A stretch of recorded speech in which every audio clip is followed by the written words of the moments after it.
Hello, my name is Kathy, and today I'll be discussing how to use homeopathic remedies on ailments, continuing with infections, infestations, and the immune system, starting with the letter B, Part 3, bacterial gastrointestinal. But before I do this, I wanted to let you know that because I have a great many videos now on many different topics, that I've decided to make several different video playlists so that it's easier to find videos of greatest interest. So please check out my playlist page. Please refer to my How to Use Homeopathic Remedies video before using the material in this video. I will be discussing how to use homeopathic remedies on specific ailments, but I've broken these ailments into categories for easier reference. I'll begin with ailments of the mind and emotions, then I'll move on to ailments of the brain and nervous system. Then I'll address issues with the skin, nails, hair, eyes, ears, nose, teeth, gums, lungs, respiration, heart, blood, circulation, muscles, bones, joints, esophagus, stomach, duodenum, small and large intestine, liver, gallbladder, pancreas, kidney, bladder.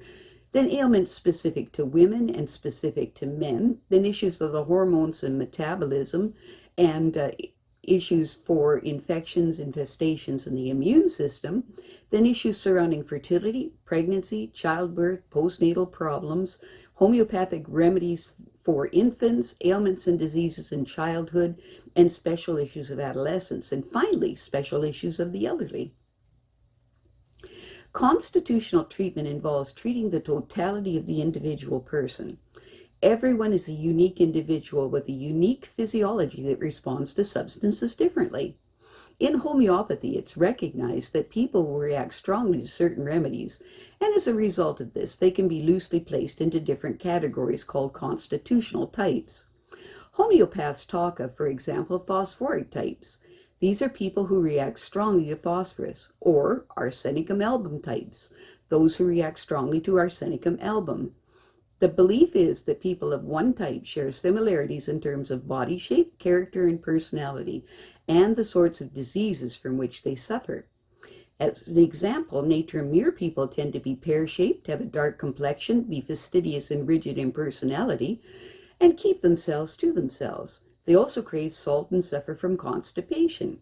As another example, Lycopodium types tend to be tall, gangly, and of a stooped appearance, with an anxious expression and a craving for sweets and a propensity to produce intestinal gas. Now, of course, constitutional types have their limitations. In reality, each person is an individual, and so there are as many constitutional types as there are human beings. An account must be taken of the sum total of the person's inherent predispositions, past illnesses, diet, general reactions to the environment, intellectual and emotional features, and general attitude towards life.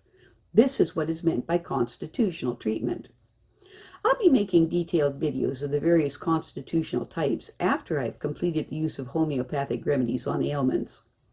The ideas, procedures, and suggestions in this video and all my homeopathic videos are not intended as a substitute for the medical advice of a trained health professional.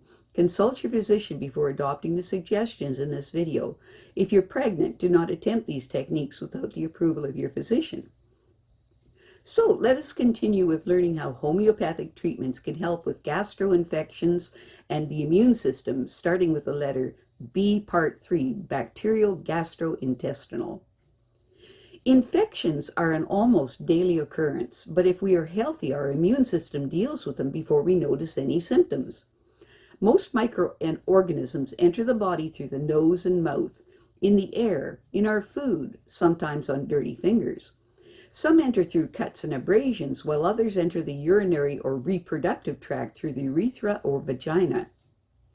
Many of the microorganisms with which we share this planet are harmless. Some permanently inhabit the inside and outside of the human body. A few even produce substances useful to it and prevent harmful bacteria from finding a foothold. This is true of certain bacteria in the large intestine and vagina.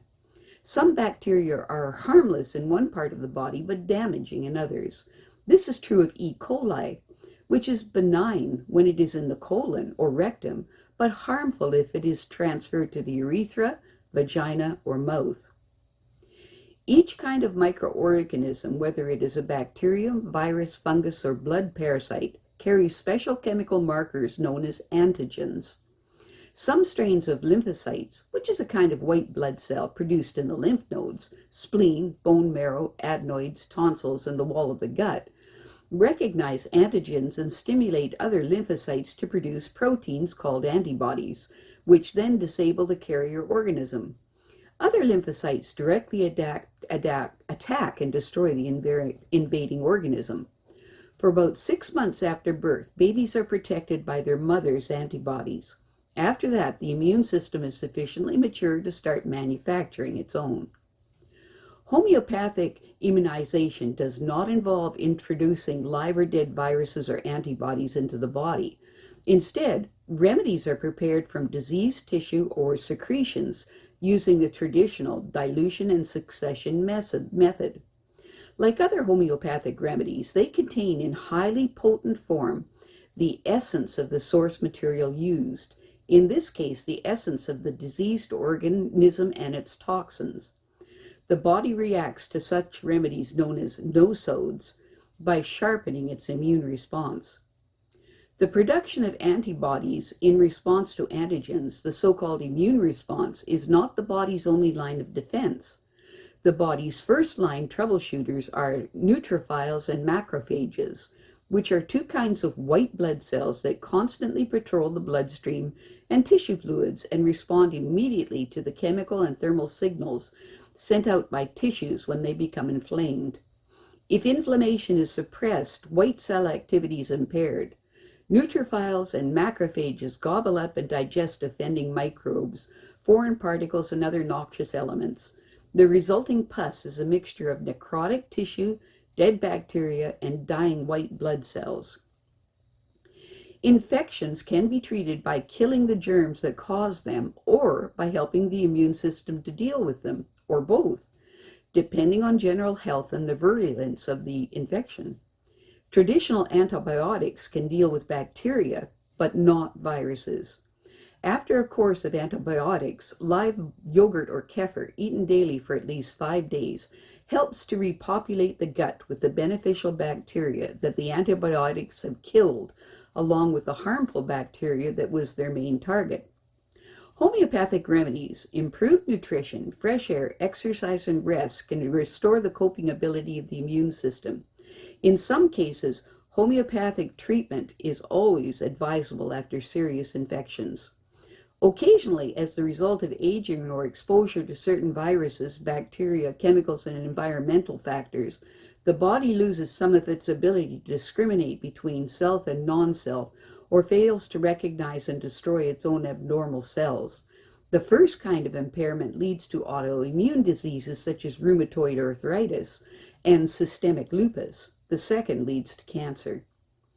Allergies, distressing reactions to certain drugs, chemicals, foods, and other substances that seem to be tolerated by the majority of people are the downside of having an immune system.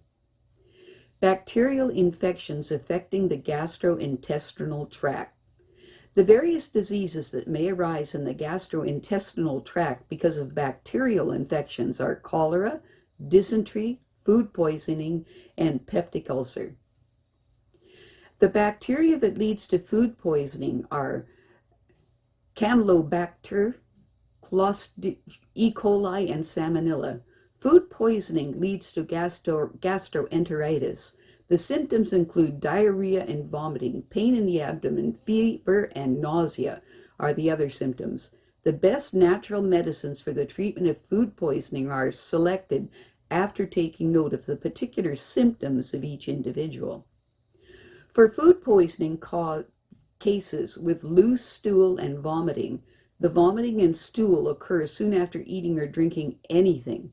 Fever with a thirst for water are the usual accompaniments. Use Arsenicum album 30C. The bacteria behind peptic ulcer is Helicobacter pylori. The main complaint is a pain in the abdomen and is mainly burning in nature, which gets worse on eating. In case of gastric ulcer, and is relieved by eating in duodenal ulcer cases. vomiting, blood and stool or vomitous, bloated feeling, belching, weight loss, appetite loss, or other common symptoms of peptic ulcer. Specific remedies to be taken 4 times daily. For pain in the abdomen with pressure in the stomach that worsens a few hours after eating, the intake of coffee, spices, and alcoholic drinks may worsen the pain. Vomiting usually brings relief. Use Nux Vomica, 6C. For pain and heaviness in the stomach that is felt soon after eating, nausea and vomiting also occur. Use Bichrom, 6C. For bloated abdomen with belching and loss of appetite, use Lycopodium, 6C. For bleeding in the stool or vomiting in peptic ulcer cases, the stomach pain is also present and gets better by taking cold drinks. Use Lycopodium, 6C. I have a great many videos now on many different topics, and so I've decided to make several different video playlists so that it's easier to find the videos of greatest interest. So please check out my playlist page.